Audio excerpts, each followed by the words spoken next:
TKW bernama Siti, gadis desa sederhana yang berangkat ke Arab demi menyelamatkan keluarganya dari jerat kemiskinan. Di rumah majikan, ia harus menelan pahit getir kehidupan, dimarahi, dihina, bahkan dianggap bukan siapa-siapa. Namun takdir berkata lain, sang majikan, Syekh Abdullah, jatuh hati padanya.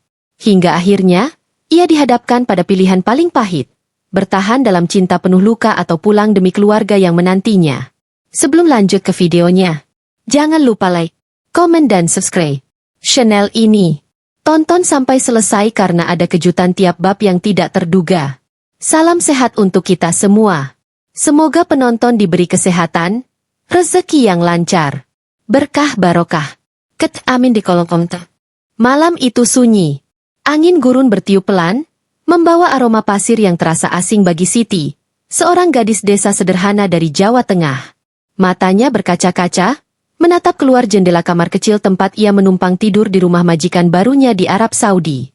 Tak pernah terbayangkan, hidupnya akan berbalik sedrastis ini. Siti bukanlah gadis yang punya banyak pilihan. Di kampung, ia hanya anak petani miskin. Ayahnya sakit-sakitan, ibunya sudah lama meninggal. Satu-satunya harapan keluarga ada di pundaknya. Adiknya masih kecil, butuh biaya sekolah, dan hutang keluarga menumpuk karena sawah yang gagal panen. Kamu harus kuat ya di sana, demi keluarga. Pesan sang ayah sambil menahan batuk saat melepas Siti di bandara. Kata-kata itu terus terngiang di telinganya. Dengan baju sederhana, koper lusuh, dan hati penuh harapan, ia terbang jauh meninggalkan tanah kelahirannya. Namun, hidup di negeri orang tidaklah semanis janji manis calo tenaga kerja yang merekrutnya. Begitu tiba, Siti langsung dibawa ke rumah megah dengan pagar tinggi. Rumah itu milik seorang pengusaha Arab kaya raya bernama Syekh Abdullah Al-Mansur, lelaki parubaya yang dikenal tegas, keras, namun disegani. Hari-hari awal, Siti harus bekerja tanpa henti. Dari subuh hingga larut malam, ia menyapu, mengepel, mencuci, memasak, bahkan mengurus anak-anak majikan. Tangannya kapalan, tubuhnya sering pegal, tapi mulutnya terkunci rapat. Ia sadar, tidak boleh banyak mengeluh. Namun di balik semua itu, ada sesuatu yang tak bisa dipungkiri. Kemegahan rumah itu membuatnya takjub. Lampu kristal menggantung indah di ruang tamu, marmer putih berkilau di lantai, dan mobil-mobil mewah berjejer di garasi. Ya Allah, begini ya hidup orang kaya, bisiknya pelan. Malam-malam panjang sering ia habiskan dengan duduk diam di pojok dapur, menatap layar ponsel jadulnya. Foto ayah dan adiknya selalu jadi penguat. Aku harus bertahan, demi mereka. Tapi Siti tidak tahu, perjalanan hidupnya di rumah itu akan mengubah segalanya. Suatu hari, ketika sedang menyapu halaman, tiba-tiba pintu besar rumah terbuka. Dari dalam keluar sosok tinggi besar, berjubah putih bersih, dengan tatapan tajam namun berwibawa. Dialah Syekh Abdullah sendiri. Pertemuan pertama itu membuat Siti terdiam. Jantungnya berdegup kencang. Bukan karena cinta, melainkan rasa takut dan kagum bercampur jadi satu. Anti, Al-Hadimah Al-Jadidah? Suara berat Abdullah menyapanya. Na'am, ya Sayyid, jawab Siti terbata-bata dengan bahasa Arab seadanya. Sejak saat itu, hidup Siti mulai bersinggungan langsung dengan sang majikan. Ia menyadari, meski dikenal tegas, Syekh Abdullah punya aura yang sulit dijelaskan. Kuat, berwibawa, tapi sesekali ada sisi lembut yang muncul tanpa sengaja. Dan tanpa Siti sadari, benih takdir mulai tertanam sejak pertemuan pertama itu. Hari-hari pertama Siti terasa seperti berada di dunia lain. Rumah megah itu bagaikan istana, namun baginya serupa penjara emas. Ia hanya seorang TKW, bayangannya nyaris tak terlihat di balik kemewahan keluarga Al-Mansur. Pagi-pagi buta, sebelum adzan subuh berkumandang, Siti sudah harus bangun. Ia menyalakan kompor besar, menyiapkan sarapan untuk keluarga majikan, menata meja panjang penuh gelas kristal, sendok perak, dan piring keramik mahal. Aroma rempah Arab menusuk hidungnya, kadang membuat perutnya mual karena ia sendiri sering tak sempat makan. Yalah, Siti, cepat. Anak-anak mau berangkat sekolah. Bentak Nyai Hanan, istri pertama Syekh Abdullah, yang terkenal galak. Iya, madam. Siti berlari tergopoh-gopoh. Takut jika sedikit saja terlambat, piring bisa melayang ke arahnya. Hanan memang tak pernah suka dengan pembantu baru, apalagi yang berasal dari luar negeri. Baginya, TKW hanyalah budak yang pantas diperintah. Dari siang hingga larut malam, Siti harus membersihkan kamar-kamar besar, mencuci pakaian yang menumpuk, dan merawat anak-anak kecil yang sering usil. Namun, di balik kesibukan itu, Siti mulai memperhatikan sosok Syekh Abdullah. Setiap kali sang majikan pulang dari perjalanan bisnis, suasana rumah langsung berubah. Suara kerasnya membuat semua orang terdiam. Tetapi ada hal aneh. Justru kepada Siti, Abdullah jarang marah. Suatu sore, ketika Siti sibuk mengangkat jemuran di halaman belakang, tiba-tiba bayangan besar menutupi tubuhnya. Ia menoleh, dan mendapati Abdullah berdiri di sana, mengenakan jubah putih, sambil menatapnya lekat. "Kamu dari mana?" tanya Abdullah dengan bahasa Arab bercampur Inggris. "Dari Indonesia, Sayyid," jawab Siti pelan. "Indonesia." Abdullah mengangguk, seakan mengingat sesuatu. "Negara yang indah. Banyak orang baik dari sana." Siti terdiam. Ada kehangatan aneh dalam nada suara majikannya, berbeda jauh dengan bentakan Hanan yang setiap hari ia dengar. Hatinya bergetar, bukan karena cinta, tapi karena untuk pertama kalinya ada yang melihatnya sebagai manusia, bukan sekadar pembantu. Malam itu, Siti termenung di kamarnya. Kata-kata Abdullah berputar di kepalanya. Kenapa majikan sebaik itu padaku? Apa dia hanya basa-basi? Atau ada maksud lain? Hari berganti, minggu berjalan. Kedekatan kecil itu makin sering terjadi. Abdullah sesekali menanyakan kabar keluarganya. Bahkan pernah memberikan uang tambahan tanpa sepengetahuan Hanan. Siti merasa bingung, antara bersyukur atau takut. Namun, tidak semua orang buta. Hanan mulai curiga. Tatapannya tajam setiap kali melihat Siti berada di dekat Abdullah. Bisikan iri juga terdengar dari para pekerja lain di rumah itu. "Hati-hati, Siti. Jangan terlalu dekat sama majikan. Bisa-bisa Madam Hanan marah besar," bisik seorang pekerja senior, Fatimah. Siti hanya menunduk. Ia tahu, apapun yang terjadi, ia tak punya kuasa. Ia hanya bisa mengikuti arus kehidupan rumah itu. Tapi jauh di lubuk hati, ada perasaan yang belum pernah ia rasakan sebelumnya. Perasaan yang berbahaya, dan benih itu, sedikit demi sedikit, tumbuh di antara dirinya dan sang majikan kaya raya. Sejak hari itu, dunia Siti perlahan berubah. Bukan lagi sekadar rutinitas menyapu, mencuci, dan memasak. Ia kini selalu merasa diperhatikan. Setiap kali Syekh Abdullah pulang, tatapan matanya seolah mencari keberadaan Siti. Dan setiap kali bertemu, ada percakapan singkat yang tak pernah ia bayangkan sebelumnya. "Sudah makan, Siti?" tanya Abdullah suatu malam, saat melihatnya sibuk membereskan ruang tamu. "Belum, Sayyid, nanti saja," jawab Siti dengan senyum kaku. "Tidak boleh begitu. Kalau kau jatuh sakit, siapa yang akan menjaga rumah ini?" ucap Abdullah dengan nada serius. Lalu ia menyuruh pengawal memberikan sepiring makanan untuknya. Perhatian kecil itu mungkin sepele, tapi bagi Siti yang terbiasa dimarahi, itu terasa bagai tetesan air di padang pasir yang gersang. Hatinya mulai hangat, meski ia tahu itu berbahaya. Namun, di balik semua itu, badai mulai mendekat. Hanan, istri pertama Abdullah, semakin sering melirik tajam ke arah Siti. Ia merasakan ada sesuatu yang berbeda.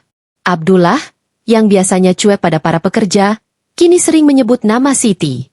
Suatu siang, ketika Siti sedang mencuci piring di dapur, Hanan mendekat dengan langkah keras. "Kau pikir aku tidak tahu?" bentaknya dalam bahasa Arab yang tajam. Siti terdiam, tubuhnya gemetar. "Kau perempuan murahan. Jangan berani-beraninya mendekati suamiku," teriak Hanan sambil melempar sendok ke arah Siti. Air mata Siti menetes. Ia ingin membela diri, ingin mengatakan bahwa semua terjadi tanpa niat, tanpa keinginan. Namun lidahnya keluh. Ia hanya bisa menunduk, menahan sakit di dada. Beberapa pekerja lain melihat kejadian itu, tapi tak ada yang berani campur tangan. Mereka tahu, melawan Hanan berarti mencari mati. Malam harinya, Abdullah mengetahui peristiwa itu. Ia marah besar, tapi bukan pada Siti. "Jangan takut," katanya pelan saat menyusul Siti ke dapur. "Aku tahu siapa yang salah. Kau tidak bersalah, Siti." Ucapan itu seperti tamparan. Siti kian bingung. Ia tahu seorang majikan tidak seharusnya terlalu dekat dengan pembantunya. Tapi mengapa Abdullah begitu membelanya? Hari demi hari, perhatian itu semakin nyata. Abdullah mulai sering mencari alasan untuk berbicara dengannya.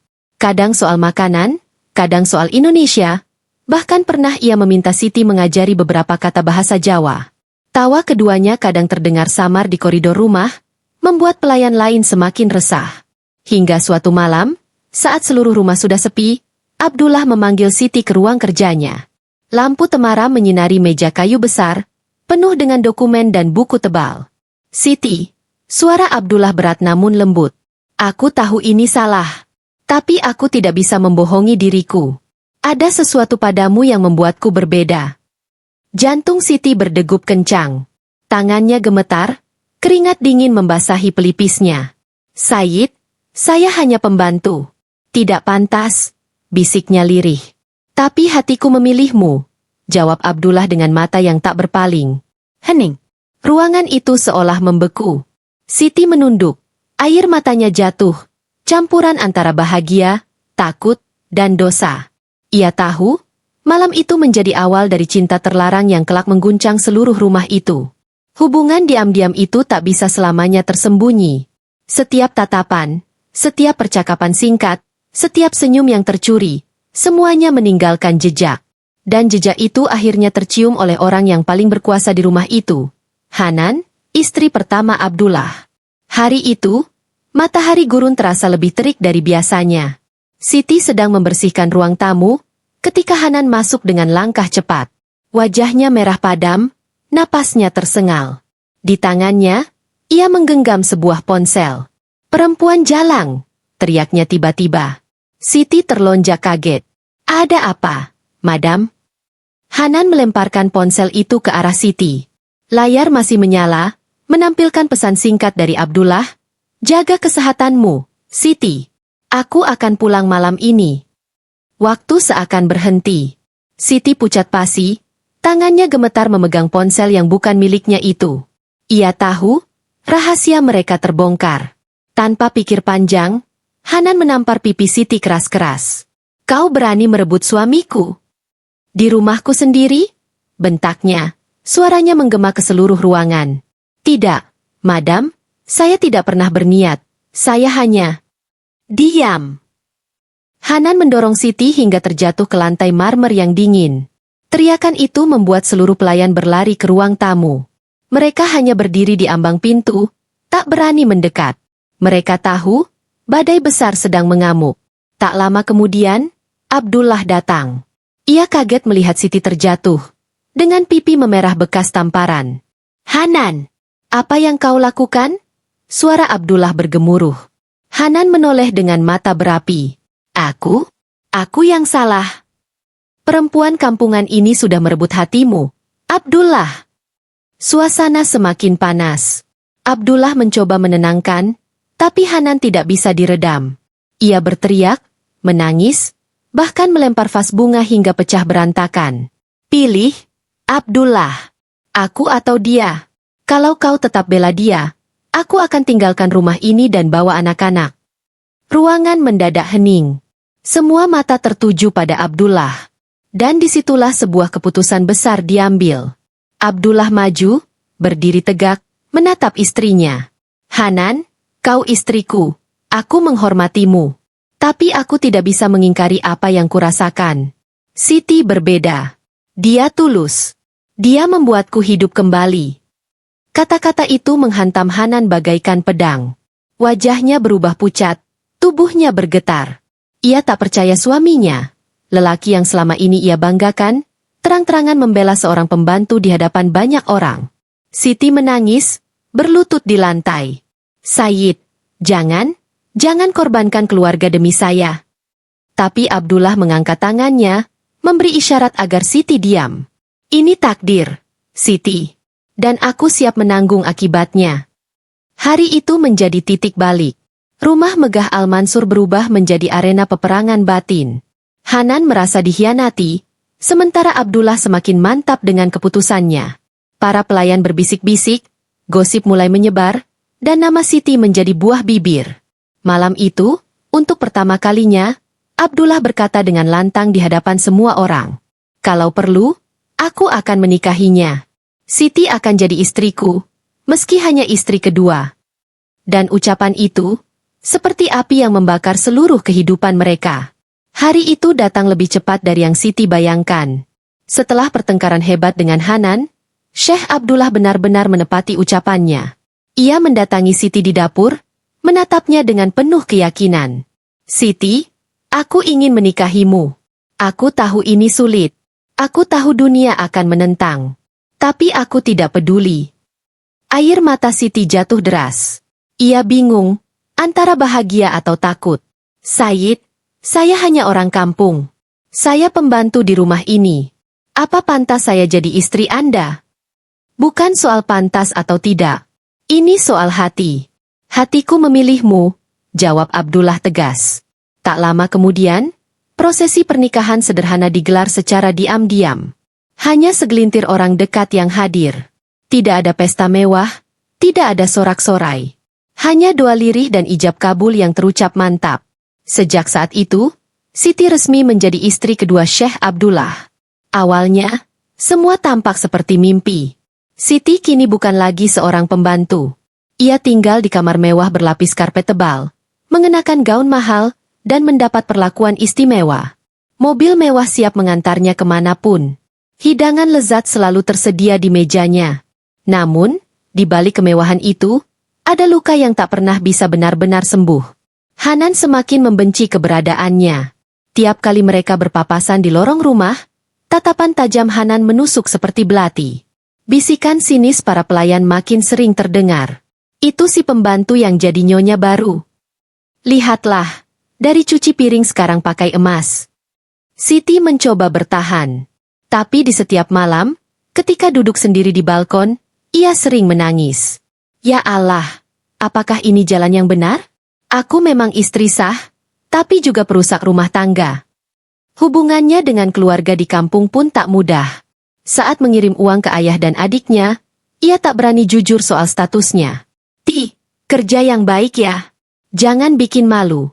Suara ayahnya dari telepon membuat hatinya teriris. Iya, yah, doakan Siti selalu sehat, jawabnya sambil menahan tangis. Abdullah memang berusaha membuatnya bahagia. Ia membelikan perhiasan, mengajaknya jalan-jalan, bahkan berjanji akan membangun rumah untuk keluarga Siti di Indonesia. Tapi cinta itu tetap penuh luka. Setiap kali Abdullah kembali ke kamar Hanan, hati Siti remuk. Ia sadar, dirinya bukan satu-satunya. Puncaknya, suatu malam, ketika Abdullah tidak pulang ke kamarnya. Siti menunggu, duduk di ranjang besar yang terasa kosong. Air matanya jatuh tanpa henti. Dalam hatinya ia berteriak, apa ini yang namanya jadi istri kedua? Hidup dalam bayangan, selalu menunggu, selalu merasa tidak cukup. Dan disitulah Siti sadar, kemewahan tidak selalu berarti kebahagiaan. Ia boleh berpakaian indah, tapi hatinya tetap rapuh. Ia boleh dipanggil nyonya, tapi jiwanya masih serasa pembantu, terjepit antara cinta, harga diri, dan kenyataan pahit. Hari-hari Siti sebagai istri kedua berjalan bagai mimpi buruk yang terselubung indah. Dari luar, semua orang melihatnya beruntung. Seorang TKW kampung miskin kini tinggal di istana, bergelimang emas dan harta. Tapi di dalam hati, Siti merasa terjebak dalam sangkar emas. Setiap malam ia dihantui bayangan wajah ayah dan adiknya di kampung. Ayahnya yang sakit-sakitan, adiknya yang masih kecil dan butuh biaya sekolah. Semua itu menjadi alasan mengapa ia bertahan. Tapi semakin lama, beban di dada makin berat.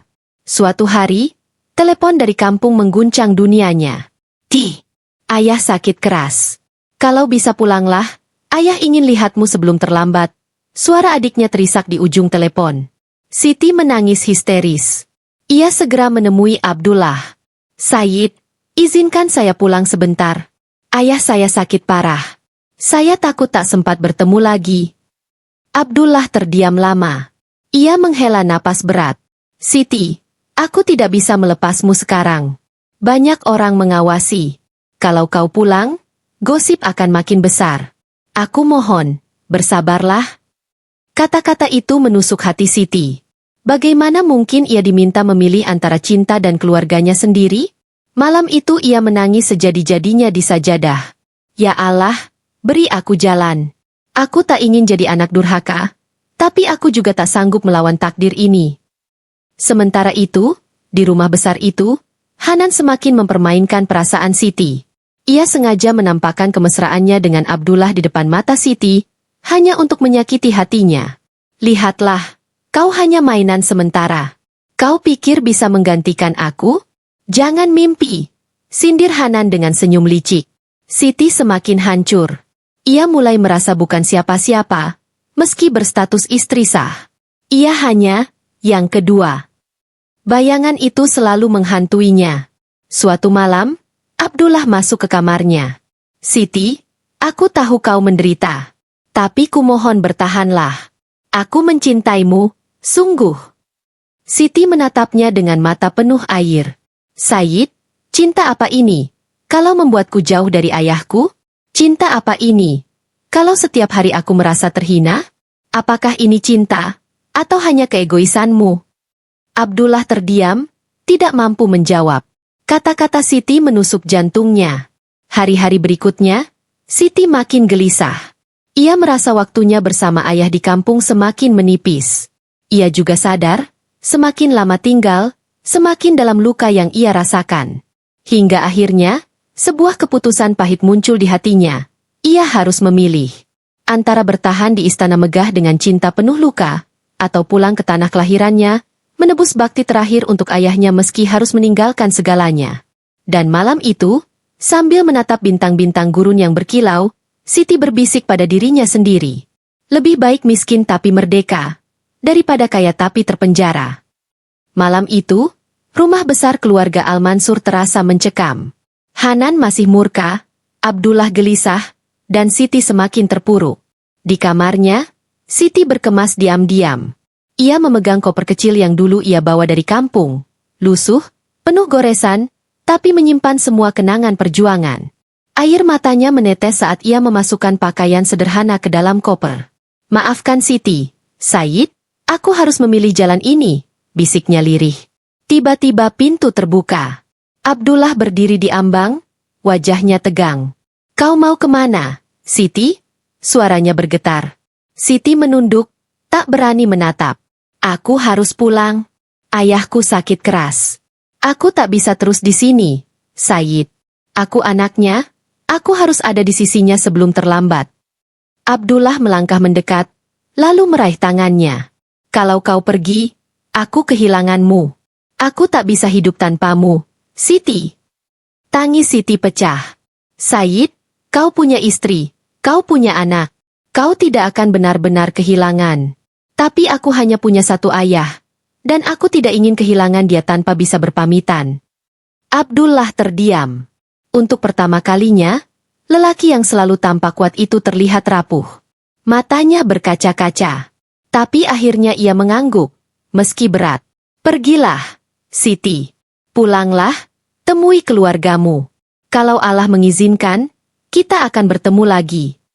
Malam itu juga, Siti meninggalkan istana megah itu. Tidak ada pesta perpisahan, tidak ada pelukan hangat. Hanya langkah berat menyusuri jalan panjang menuju bandara. Ia membawa koper kecil, sepasang sandal sederhana, dan hati yang penuh luka bercampur harapan. Sesampainya di kampung, Siti disambut tangisan adiknya. Ayahnya terbaring lemah di ranjang bambu, tubuhnya kurus, napasnya tersengal. Ayah, ini Siti. Siti pulang, bisik Siti sambil menggenggam tangan ayahnya. Senyum tipis muncul di wajah sang ayah. Akhirnya, kau pulang juga, nak. Ayah bangga padamu. Suaranya pelan, lalu mata itu terpejam untuk selamanya. Jerit tangis Siti pecah, menggema ke seluruh rumah kecil itu. Ia menyesal, karena terlalu lama terjebak dalam kehidupan yang bukan miliknya. Tapi di sisi lain, ia bersyukur masih sempat pulang dan menutup mata ayahnya dengan tangan sendiri. Bertahun-tahun kemudian, kabar dari Arab sampai ke telinganya. Syekh Abdullah jatuh sakit dan perusahaannya diguncang masalah. Hanan tetap bertahan di sisinya. Tapi nama Siti tak pernah hilang dari bibir Abdullah. Di mana Siti? Aku merindukannya. Begitu kata orang-orang yang merawatnya. Namun Siti tak pernah kembali. Ia memilih hidup sederhana di kampung, membesarkan adiknya, dan menjalani hari-hari sebagai perempuan biasa. Dan setiap kali ia menatap langit malam, melihat bintang berkelip di atas sawah, ia teringat pada gurun Arab yang pernah menjadi saksi cinta terlarangnya. Cinta memang bisa membuatku terbang tinggi, tapi juga menjatuhkanku ke tanah. Dan disinilah tempatku, bersama keluarga, bersama cinta yang sesungguhnya.